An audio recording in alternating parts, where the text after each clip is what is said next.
Olá, estamos aqui de volta para dar continuidade à nossa aventura com a ondulatória. Dessa vez, o nosso assunto, para eu já chegar chegando, vai ser o efeito Doppler, um efeito que acontece quando uma fonte de ondas sonoras passa rapidamente por nós. Vou te dar um exemplo bem simples aqui, vou pegar um barulhinho irritante de novo para a gente poder ouvir. Então, isso aqui é um som sendo gerado por uma fonte sonora qualquer, que está em movimento. Beleza? Vou pegar o som aí, né? Aí, ó. É esse som. A pessoa soprando uma corneta. A verdade é essa. Um som comum. Agora, para a pessoa que está fora do carro, lá na beira da estrada, vendo o carro passar, essa pessoa soprando a corneta, a pessoa na beira da estrada escuta diferente. Olha como ela escuta.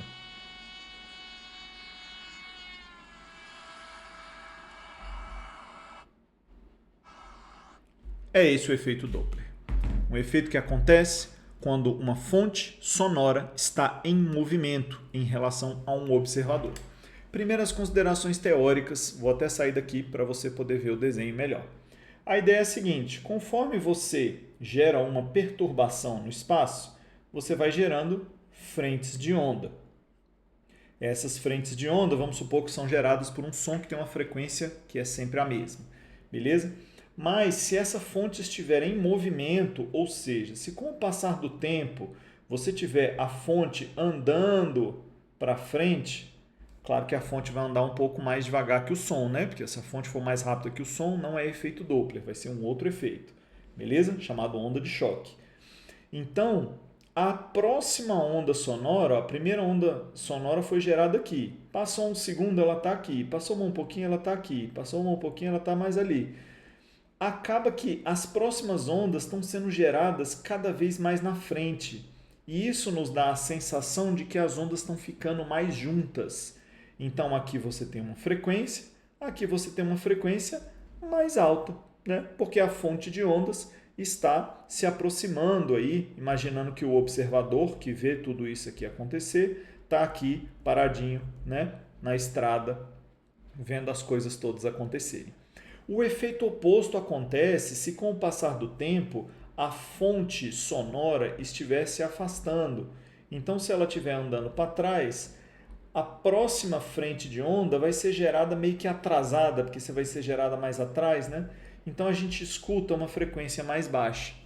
E aí foi essa sensação que a gente teve quando a gente estava ouvindo aquele sonzinho irritante que eu mostrei ali. Né? Quando a fonte sonora está se aproximando, você tem um aumento de frequência e quando ela está se afastando, você tem uma diminuição. Beleza?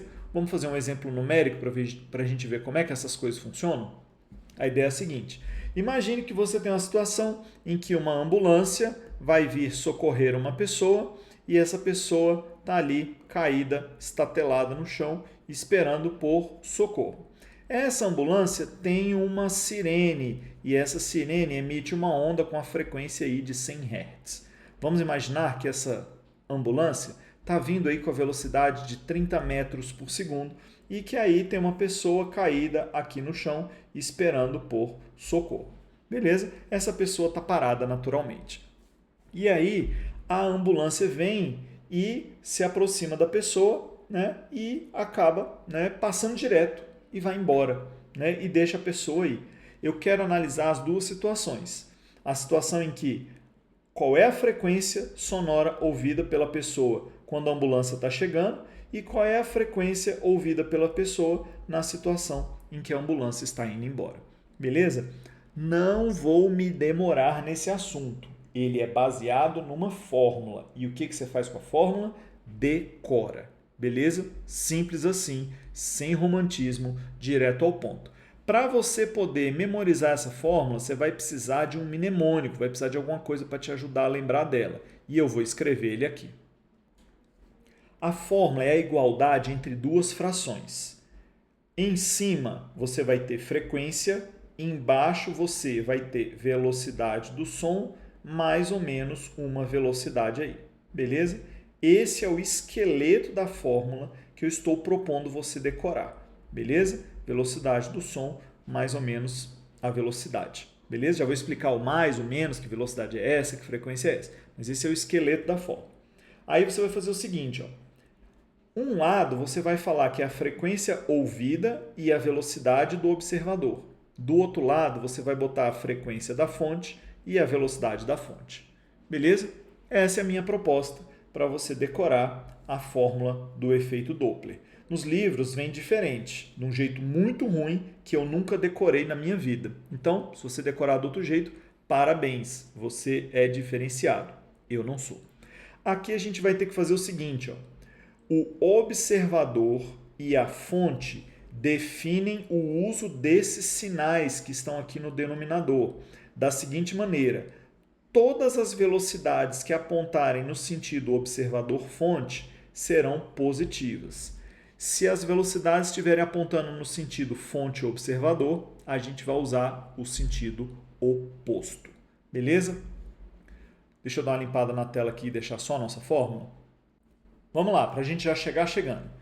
Situação 1. Na situação 1, nós temos o observador caído aqui no chão e a fonte chegando.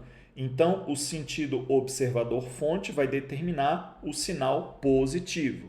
Todas as velocidades que apontarem no sentido observador-fonte serão positivas, as que apontarem no sentido oposto serão negativas. Beleza? Vamos botar os números na fórmula?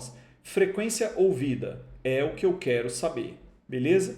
Vamos fazer o seguinte, vamos usar a velocidade do som como sendo aí 340 metros por segundo. Beleza? Para a gente poder usar como referência aí. Calma aí que esse azul não ficou bom nesse fundo branco. Velocidade do som, 340 metros por segundo. Beleza? E aí vamos usar a velocidade da ambulância como sendo 30 metros por segundo. Beleza? Só para a gente poder ter um valor numérico aí. Vamos usar também a frequência da sirene como sendo a frequência aí de 100 Hz, para a gente poder ver o que esse sujeito vai ouvir. Então a frequência ouvida vai ser isso. Velocidade do som 340, mais ou menos velocidade do observador. Bom, o observador está aqui caído no chão, né? A velocidade dele é igual a zero. Então eu posso somar mais zero, menos zero, que tanto faz, vai ser a mesma coisa. Beleza? Frequência da fonte. A frequência da sirene é 100 Hz. Isso aqui dividido pela velocidade do som, 340, agora muita calma nessa hora, mais ou menos a velocidade da fonte. Veja que a fonte, nesse primeiro momento, está vindo com seus 30 metros por segundo na direção do observador. Então, o sentido observador-fonte é para a direita, mas a ambulância está indo para a esquerda. Então, se ela está indo no sentido oposto, eu vou usar o sinal de menos. Menos 30. É assim que usa a fórmula. Beleza? Fazendo as continhas, a gente vai chegar à conclusão, nesse caso, que a frequência ouvida vai ser 340 vezes 100, já passei multiplicando lá para cima, dividido por 340 menos 30, que vai dar 310.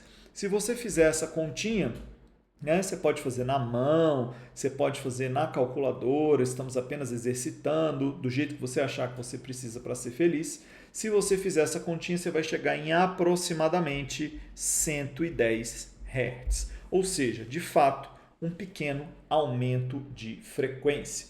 Agora vamos ver a segunda situação. A ambulância perdeu o caminho e acabou passando direto.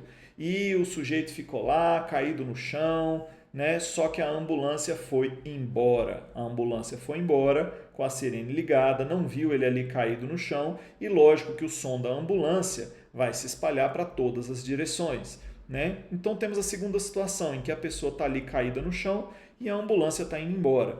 Dessa vez o observador está aqui e a fonte está de lá. Então o sentido observador-fonte, que é o sentido positivo, vai ser da direita para a esquerda. Veja que a ambulância, com a sua velocidade de 30 metros por segundo, está indo no sentido positivo.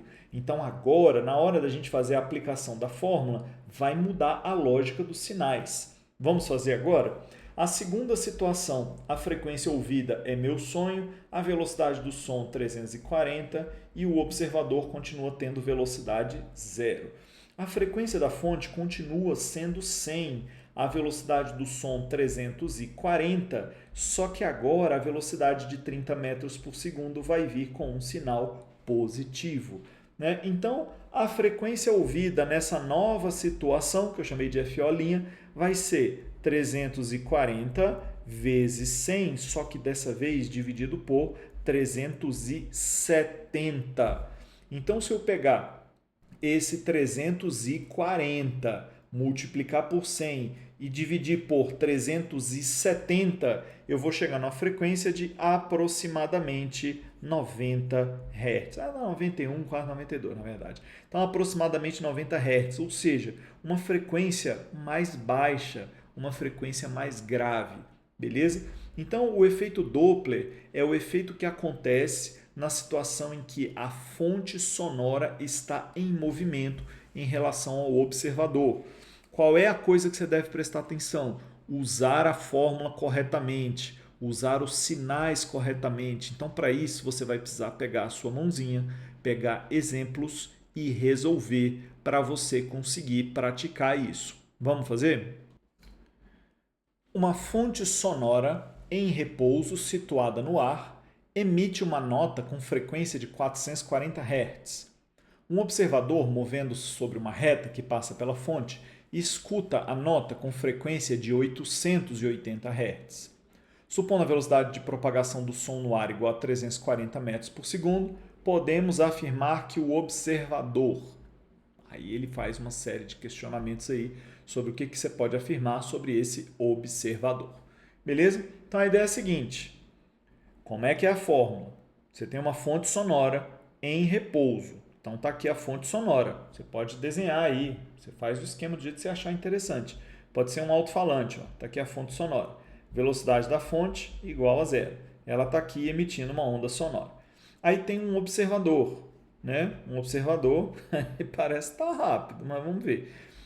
O observador, ele pode estar indo na direção da fonte ou pode estar se afastando da fonte. Não sei como é que está aí o observador, mas eu sei que o observador está aqui e a fonte está aqui. E o sentido observador-fonte é para lá, beleza? Para que eu preciso isso? Para poder usar a fórmula. Como é a fórmula? Frequência em cima, velocidade do som mais ou menos velocidade de alguma coisa embaixo, frequência em cima, velocidade do som mais ou menos velocidade de alguma coisa embaixo.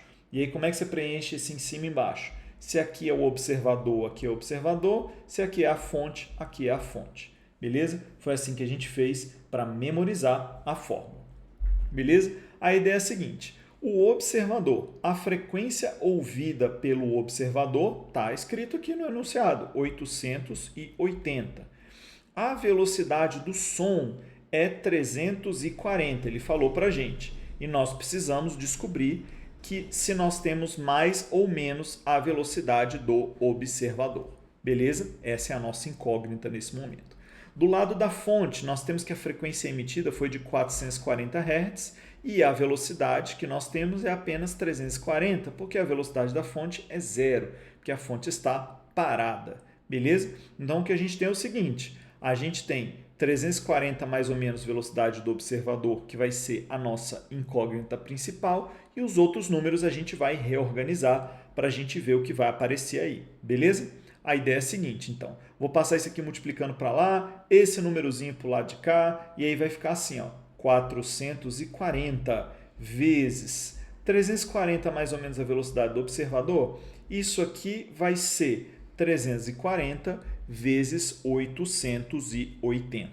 Beleza? Fazendo uma simplificação básica aí, a gente vai chegar no 440 sobre 880, que vai liberar para a gente o número 2, que vai aparecer do lado de lá. Beleza? Então, o que a gente tem é isso. Ó. A velocidade do observador está do lado de cá. Do lado de lá, nós temos 2 vezes o 340. É isso que nós temos, 2 vezes o 340. Então, 2 vezes 340, nós temos 680. Do lado de cá, nós temos o 340, ou mais ou menos a velocidade do observador. Então, a gente vai precisar experimentar esses sinais para poder saber como é que a coisa aconteceu, beleza? Vamos supor que o observador esteja se aproximando da fonte. Se ele está se aproximando da fonte, eu vou ter que usar a velocidade dele com o sinal de mais. Ao usar o sinal de mais, eu estou dizendo que eu tenho 340 mais velocidade do observador. Então, se ele está se aproximando, eu teria que ter a velocidade do observador como sendo 680 menos 340, porque o sinal de mais fica aqui, 340 passa subtraindo, 340 metros por segundo. Beleza? Agora suponha que o observador está se afastando. Se o observador estivesse se afastando, o que iria acontecer é o seguinte, que eu teria menos a velocidade do observador igual a 680, e aí o 340 ia passar para o outro lado do mesmo jeito, né? Aí eu ia ter o 680 menos 340, não teria aí o 340 metros por segundo de novo. E isso aqui para a gente é uma inconsistência, porque eu estou tratando a velocidade do sinal do módulo da velocidade aqui na fórmula. Eu escolho o mais e o menos se eu tiver a situação geral, se eu tiver uma interpretação do que está acontecendo. Então, se eu falo que ele está se aproximando, eu encontro uma velocidade válida. Se eu falo que ele está se afastando, eu chego numa velocidade inválida, beleza? Então, dessa forma, eu não posso falar que ele está se afastando com essa velocidade daqui, beleza? Eu tenho que falar que ele está se aproximando. Procurando as alternativas, a única que corresponde a isso é a letra A. Aproxima-se da fonte com velocidade 340 metros por segundo. Beleza? A gente vai e marca direto.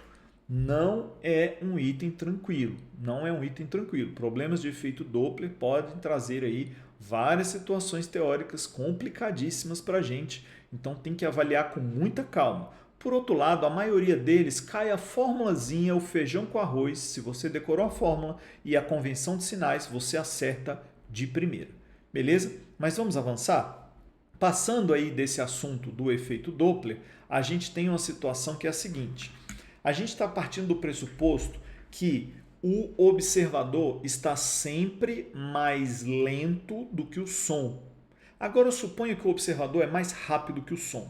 Aí a situação que a gente vai ter é a seguinte. Em vez de você ter o efeito Doppler, você vai ter o que nós chamamos de onda de choque. Onda de choque. Eu vou pegar aqui uma figura para você poder ver a diferença entre as duas. São essas as figuras aí. Eu vou ficar aqui no cantinho que vai ajudar. Aqui em cima, ó, nós temos a situação de efeito Doppler. Ó. O que é o efeito Doppler? Se você tem um observador aqui do lado de cá, né, e ele está vendo, né, a fonte se aproximando, ó, as frentes de onda ficam mais juntas. Então é aumento de frequência. E do lado de lá, nós temos as frentes de onda mais separadas, redução de frequência.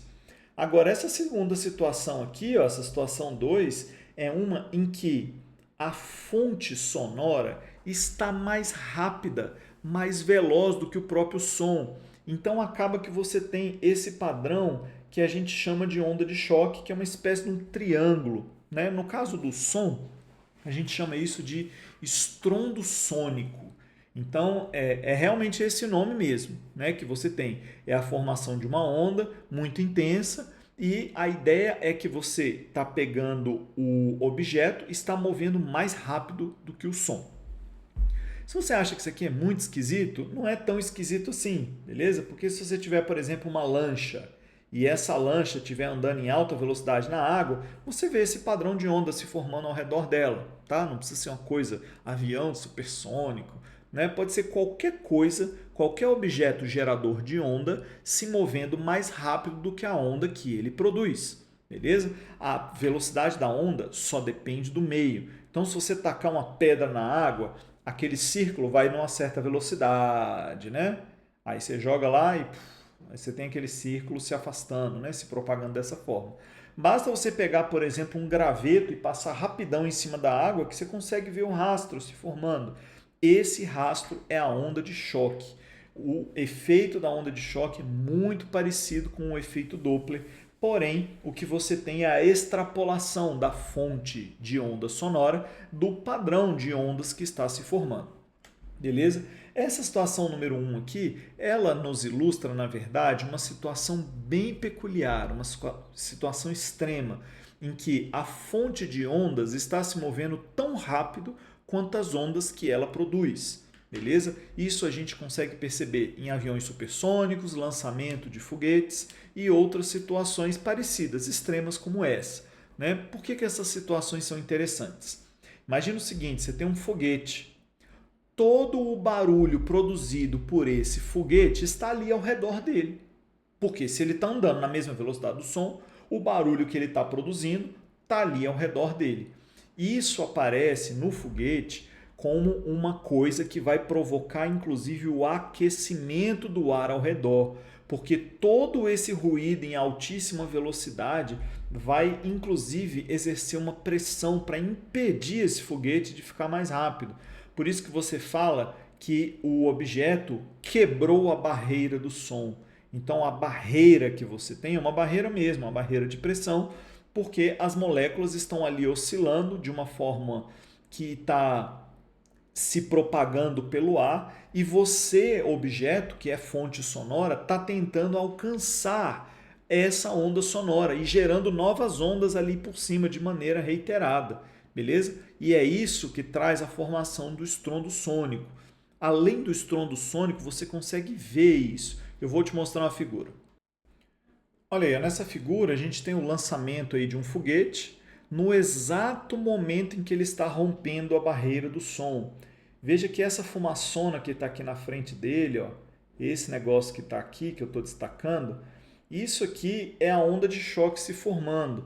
Né? Se você conseguir ver um vídeo mostrando esse negócio aí, você vai ver que essa onda ela vai se propagar e vai passar ao redor do corpo dele, né? Como se fosse um anel mesmo. Ela às vezes chega a ter até uma coloração azulada por conta do aquecimento do ar que tem ali ao redor. Isso mostra que o som que está sendo produzido por tudo isso está aí, naquele lugar, acompanhando o movimento do foguete. Né? E é claro que depois que ele passa dessa velocidade, ele vai ficando mais rápido e aí o fenômeno desaparece. Ele é só momentâneo. Né? Então, o rompimento da barreira de som é uma coisa visível, uma coisa que você consegue perceber. E é, de fato, uma onda de choque. Isso aqui ocorre quando você tem um objeto se movendo próximo à velocidade do som no instante em que ele está quebrando a barreira do som. Beleza? Vamos considerar essa situação em que a figura representa frentes de onda esféricas emitidas por um avião que se movimenta horizontalmente para a direita, beleza? Ao longo da reta R com velocidade constante. Tudo que ele nos dá é a informação de que eu tenho aí um ângulo de 30 graus. E é essa a informação que a gente vai ter que usar para resolver o problema, beleza? A ideia é a seguinte, o avião vai se movendo aí na horizontal. As ondas que estão sendo formadas são ondas que estão aparecendo em virtude do movimento do avião. Então, imagina aqui a situação em que o avião saiu do ponto A e foi para o ponto B. Vou marcar aqui em azul escuro. Né? Então, ele saiu aqui do ponto A e veio até o ponto B. Beleza? Então, isso aqui foi a distância percorrida pelo avião durante esse período de tempo aqui. Beleza? Ele saiu do ponto A e chegou no ponto B. Uma onda sonora foi produzida quando o avião estava no ponto A. E essa onda sonora se propaga no espaço de acordo com essa circunferência. No caso é uma esfera, mas aqui a gente pode ver como uma circunferência. E a gente tem que o tamanho do raio dessa circunferência representa a distância percorrida pelo som. Então aqui ó, eu tenho na horizontal a distância do avião, aqui eu tenho a distância percorrida pelo som, beleza? Aí a gente nem precisa de muita coisa para chegar à conclusão de que ó, esse traço vermelho que eu estou pegando aqui ó, é a hipotenusa de um triângulo retângulo que tem um ângulo de 30 graus ó, aqui onde eu estou marcando. Né? Então é imediato, você consegue olhar para essa figura e ver que o valor do seno de 30 graus corresponde à distância cateto oposto, né, percorrida pelo som, dividido pela distância percorrida pelo avião, beleza? A razão entre as duas vai me dar o seno de 30. Mas é claro que se velocidade é distância sobre tempo, claro que a velocidade 1 é a distância 1 sobre o tempo que passou 1, a velocidade 2 é a distância 2 sobre o tempo que passou 2, né? E o que eu estou falando? O 1 pode ser, por exemplo, o som e o 2 o avião, só para eu poder te dizer que se você tiver a velocidade do som dividido pela velocidade do avião, você vai ter a distância do som dividido pela distância do avião. É só você dividir essas duas frações, beleza? Que o tempo que passou para os dois é rigorosamente o mesmo. Ou seja, seno de 30. Quanto vale seno de 30? 1/2. Seno de 30 é 1/2. É igual à velocidade do som. Você tem a velocidade do som? Ele deu, ó. Considera a velocidade do som igual a 340 metros por segundo. 340 dividido pela velocidade do avião. Está aqui a velocidade do avião. Então, fazendo as continhas, esse avião tem uma velocidade igual a 340 vezes 2, que corresponde a 680 metros por segundo. Beleza? Então, somente pelo conhecimento acerca aí do cone de onda de choque formado, a gente consegue facilmente achar até a velocidade do objeto, né? Super rápido ele aí, né? Deixa eu botar minha cara aqui. Super rápido aí, ele está se movendo, né? A velocidade dele bem elevada mesmo. Inclusive, a gente costuma dar um nome para essas velocidades. A gente fala que essa velocidade pode ser escrita em termos do número de Mach. Mach, M-A-C-H. Mach, beleza? Esse aqui seria um avião voando em Mach 2. O que é isso? Ele está 2 vezes a velocidade do som, né? Porque eu peguei 340, aquela velocidade do som, multipliquei por 2.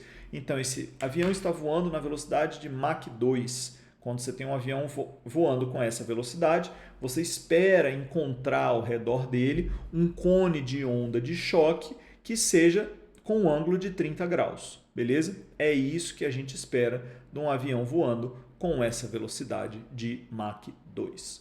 Né? Na nossa conversa de hoje, falamos então sobre o efeito Doppler, mostrei a fórmula, mostrei que você tem que decorar a fórmula e o jeito de usar. E o melhor jeito de fazer isso é fazer um montão de exercício, beleza? Eles são repetitivos e a maior parte dos exercícios de prova requer exclusivamente a aplicação da fórmula, nada além disso.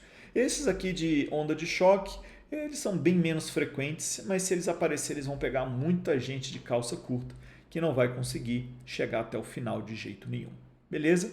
Isso encerra para a gente a ondulatória e abre espaço para a gente começar uma nova frente, que é a frente de óptica, que é o estudo da luz. Né? Na verdade, são frentes totalmente independentes, a de óptica, a de ondulatória e a de termologia. Mas eu estou seguindo a sequência como se eu tivesse começado pela termologia, vindo para a ondulatória e fazendo a óptica no final. Mas não tem problema nenhum se você assistir esses vídeos com as frentes em uma ordem diferente. Eles são totalmente independentes entre si, embora a gente vá resgatar um ou outro conceito eventualmente. Beleza?